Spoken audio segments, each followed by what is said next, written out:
Welcome to the Reality Revolution. I'm your host, Brian Scott. Today we're continuing with the wonderful series on dynamic thought by Henry Thomas Hamblin. So far we've done 6 lessons. This is the 7th. It just gets better and better. This has a meditation at the end and an exercise that's fantastic. Each of these lessons have been fundamental lessons in meditation and in consciousness, and each expands on each, but you don't need to listen to them in order. You can listen to this one for the first time. We are talking about thought. We are talking about hypnosis and mind manipulation.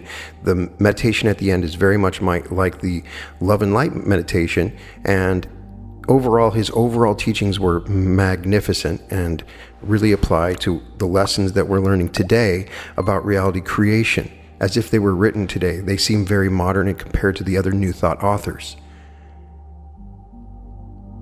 Dynamic Thought, Success and Character Building, Part 7 by Henry Thomas Hamblin. To the ordinary man in the street, a thought is an airy nothing, a mere flash in consciousness. It comes, it goes, and there is an end to it. To the student of mind, however, thought is known to be the power that is greater than any other power, a force that controls all other forces. An American writer speaking of universal mind says, "It thinks and suns spring into shape. It wills and worlds disintegrate. It loves and souls are born." It will thus be seen that thought is the origin of the visible universe. All that we see around us is the result of thought. We may even go further and say that all the invisible forces which keep the wonderful machinery of the universe working perfectly and smoothly are but the thought energies of the same universal mind. As in the macrocosm, so it is in the microcosm. The subliminal mind of man is the same in essence as the universal mind of the universe. The difference is not one of kind, but of degree. In our world, our circumstances, our life, our bodies, we stand supreme, or rather we have within us the power which properly directed can make us supreme. This power is thought. Thought is so subtle, so elusive, that it has by the majority of men been considered impossible of control. But the greatest philosophers, seers, and leaders in the world's history have known differently. All that they achieved, they accomplished through the power of thought. And this was possible because they had learned the art of thought control. What man has done, man can do. This was never so true as it is today, because the science of mind is now being spread abroad, and that is possible for quite ordinary people to learn how to control their thoughts is now known to be a scientific possibility. Dr. Abrams, in his epoch-making book entitled New Concepts in Diagnosis and Treatment, the practical application of the electrotonic theory in the interpretation and treatment of disease, describes how he has discovered the energy of thought and measured it by means of an instrument called the biodynamometer. With one subject in a room with closed doors and another subject in another room 40 or more feet away, it was found that one subject could affect the other by a definite exercise of thought. Anger and emotion yielded an energy which produced an effect at a distance of 8 feet.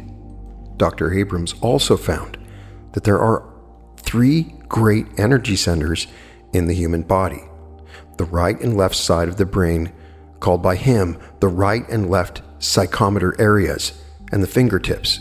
When the brain is actively engaged in thought, there's an increase in the discharge of energy from the psychomotor areas and also from the fingertips.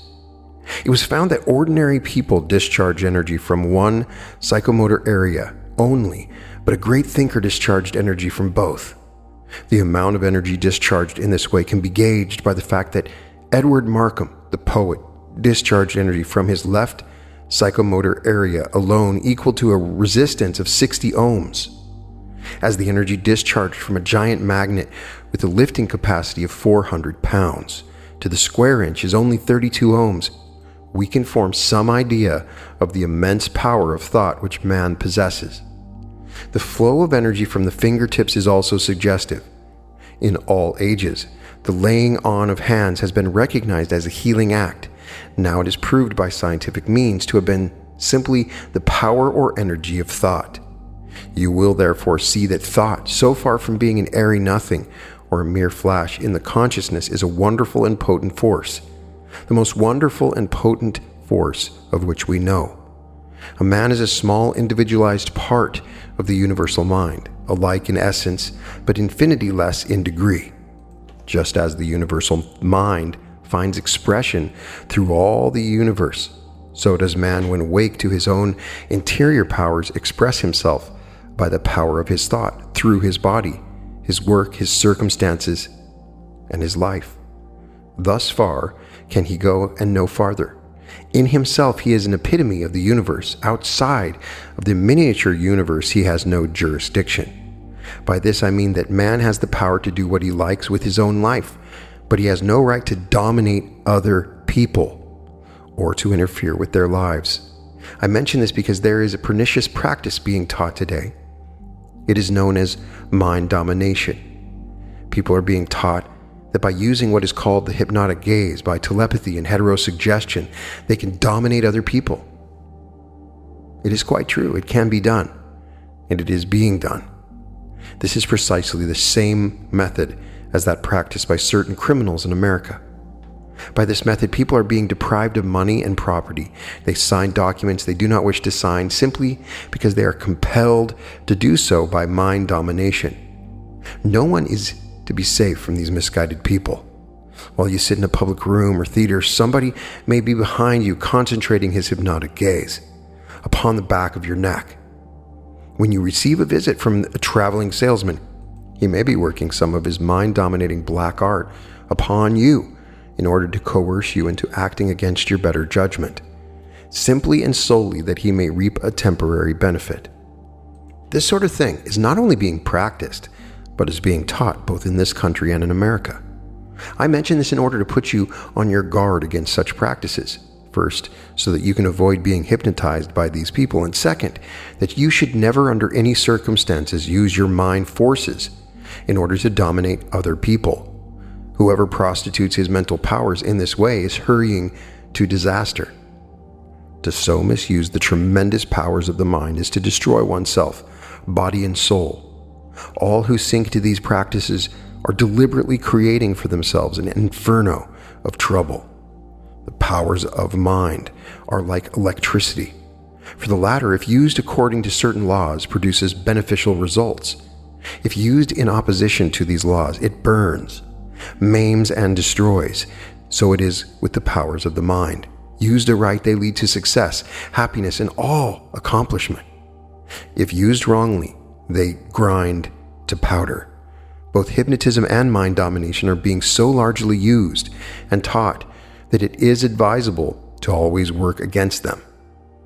These are really a revival of the black magic of bygone days: sorcery, witchcraft, necromancy, thaumaturgy.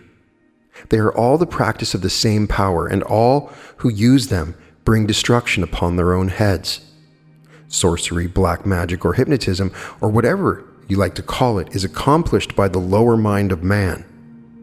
The higher self, the perfect mental or spiritual creature, the real ego, has nothing to do with it. This is why hypnotic healing is always harmful. If a person is healed by hypnotic suggestion in about 3 months' time, either the same disease will reappear or a new and worse disease will manifest itself. But healing done by the higher, perfect mind, that is one with you and forms part of the universal infinite mind, that is in turn one and part of the infinite principle of good, such healing is permanent and can have no relapse. By this we see that the higher mind is infinitely more powerful than the lower. Therefore, hypnotism and mind domination can be overcome and guarded against by the use of the higher mental powers. To work against hypnotism, it is necessary not only to live as much as possible in the atmosphere of your perfect world of mind, but also to deny the power of hypnotism to affirm the perfect power of the perfect universal mind of which you, your higher self, form a part. If you work in this way, you will make yourself proof against all hypnotism, sorcery, witchcraft, and malpractice of every kind. The law which keeps the universe running so smoothly is the law of attraction. It is this law that brought it together. It is this law that keeps it from falling apart. Those who practice mind domination are acting in direct opposition to this immutable law. They are trying to do by force that which should be accomplished by attraction.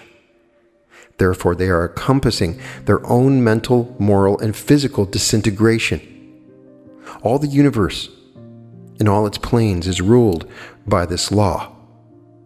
In the spiritual world, it is called the law of love. In the mental world, the law of attraction. In the material world, it is known as the law of affinity. They all mean the same. In essence, they are the same. Just as the electrons are called together in the invisible ether, thus to form an atom, so in turn our atoms brought together and by vibrating at different rates of speed create what we call form. Thus is matter, so called, built up into all the beautiful forms we see simply by the law of attraction. It is this law that holds all matter together. If it failed, rocks would fly asunder and all things would disintegrate, because the power that attracted one atom to another would have ceased to operate. It's the same in the mental world. Everything works according to this same law. It is because like creates like and like attracts like that it is possible to revolutionize our lives by the power of thought. Thoughts, said Prentice Mulford, are things. Thoughts, says T. Sharper Knowlson, so far from being mere brain flashes, are, judging solely from their effects, real entities, apparently composed of spiritual substance, the nature of which is outside the range of discovery of our present faculties. Thought, says Levi, is not an event which dies in a world ethereal, supersensible, imperceptible. It has continually its likeness and repercussion in our organism. Thought is not, says Ralph Waldo Trine, as is many times supposed, a mere indefinite abstraction, or something of a like nature. It is, on the contrary, a vital, living force, the most vital, subtle, and irresistible force in the universe.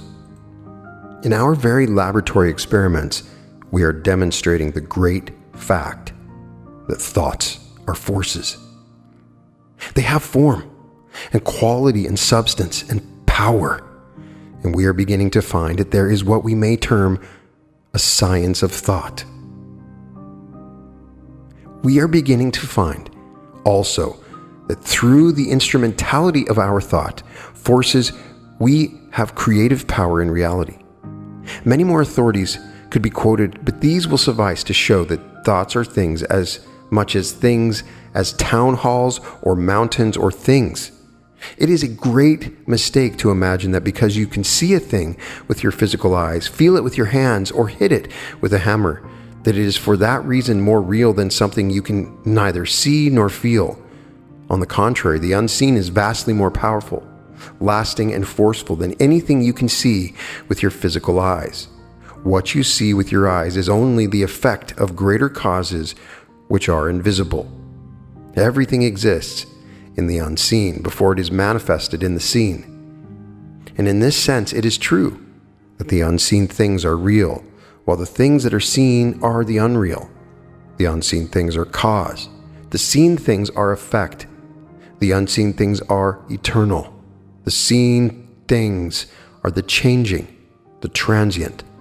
Thoughts, then, are entities, are things, are forces, are vital, subtle powers. They, like everything else and every other force in the universe, are subject to law. This law is the law of attraction.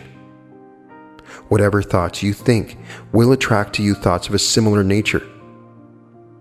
According as you create good or bad thoughts, so do you determine whether your life shall be blessed or cursed.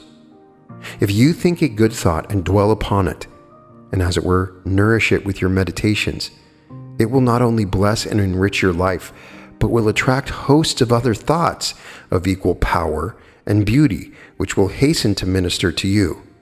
Thus, if you think success thoughts and affirm them and cling to them in the face of apparent defeat and failure, you will attract to yourself such a wave of powerful, upbuilding, and inspiring thoughts that you will be lifted right over your difficulty and carried as by invisible forces along the path of accomplishment. On the other hand, it is equally true that if you think a weak thought, a low thought, a vile thought, or a thought of failure, there will be attracted to you a host of other thoughts of like character, which by their nature will curse you and drag you down. Unto him that hath shall be given, and from him that hath not shall be taken away that which he hath, is simply the working of the law of attraction. Think success, and thousands of invisible forces will fly to your aid. Think failure, and innumerable forces will help to make your failure even more complete. If thought is the greatest power of all powers, the most vital, subtle, and irresistible force in the universe, and if your thoughts have the power to attract other thoughts of a like character, then the choice of your thoughts is the most important act of your life. By choosing your thoughts, you choose either success or failure, happiness or misery, health or disease, hope or despair. Says one of deep insight into the nature of things, the things that we see are but a very small fraction of the things that are. The real vital forces at work in our own lives and in the world about us are not seen by the ordinary physical eye. Yet they are the causes of which all things we see are merely the effects. Thoughts are forces, like builds like, and like attracts like. For one to govern his thinking then is to determine his life. Therefore, do not believe anyone who wants to teach you how to overcome other people and to dominate them either by willpower or by hypnotism. If you seek to get the better of other people and to influence them by mind domination, you are charging full tilt against the law of the universe. And this can only lead to the most disastrous results. The hypnotic gaze and suggestion can never bring you success. It may bring a temporary fleeting advantage, but this will be followed by disaster either in your business or profession, your body, your life, or your home. By the right use of your thought forces, you can make yourself a magnet and attract to yourself all that you deserve. We each get what he or she deserves. As we improve the quality of our thoughts, so do we become deserving of better results. As we become deserving of better results, so do better things flow to us by the operation of universal law. By the use of carefully graded denials and affirmations, we break the power of evil thought habit and in its place create a mental attitude, hopeful, strong, cheerful, successful, confident, an attitude of mind that knows not failure, can never be discouraged, that stands firm and unafraid amid the changing scenes of life, an attitude of mind that overcomes, conquers, and achieves, an attitude of mind that lives in a sea of positive, helpful, stimulating thoughts that are the products of the best minds of all ages. Thus it all comes down to this. It is by the use of denials and affirmations and by persevering in their use that the life can be changed, circumstances altered, and ambitions realized. By denials and affirmations, we can direct our thought stream into the right channel. By denials and affirmations, we can impress upon our subconscious mind thoughts which, becoming translated into actions, lead to success and all accomplishment. By denials and affirmations, we can break down the force of evil habit and in its place install habits that ennoble and enrich our lives. By denials and affirmations, we can build up our characters, changing what was weak and vacillating into that which is powerful and stable. By denials and affirmations, we can concentrate our consciousness upon the thoughts of power, success, and courage, and these in turn will attract to us multitudes of other thoughts of a similar nature. Do you realize, dear reader, the extent of the wonderful power that you hold in your hands? Make denials and affirmations to suit your particular needs. Whatever you desire to do, affirm beforehand that you can do it and that you will do it when the time for doing comes. Whatever disagreeable or difficult duty lies before you, deny failure and affirm beforehand that you can and will do it, that already in your mental world it is accomplished. Then visualize yourself doing the thing calmly and without effort. Mentally see yourself dealing with a difficult or unpleasant manner with calm dignity and ease. When the time for action arrives, you will succeed. Meditation. Concentrate your whole attention upon the meditations. If you find your thoughts wandering through lack of concentrated power, make use of the following denial and affirmation. First of all, cleanse the mind by the denial of evil, and calm and strengthen it by the affirmation of good. You have by so doing raised yourself into your perfect mental world, breathing the pure air of perfect mental freedom. Now, say, mind wandering cannot affect me. I am a perfect mind, part of the great universal mind that is everywhere and works in and through everything. Therefore, my mental powers are perfect. It was a mistake that made me think I could not concentrate. It was simply a delusion of the physical senses. Now I know that this could never be because I am a perfect-minded gift with godlike powers. Now affirm as follows. Now, I know that I can concentrate on any subject I please. My potential powers are infinite. I have only to develop them. I have only to try, and I must succeed. Working in this way, you will develop tremendous powers of concentration.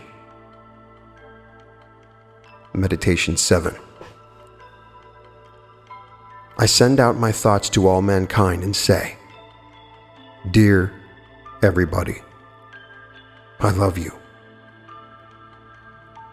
Like the beams of a searchlight, my mental vision sweeps over all the continents and islands of the world and visualizes all peoples, sending out to them a great beam of love and blessedness.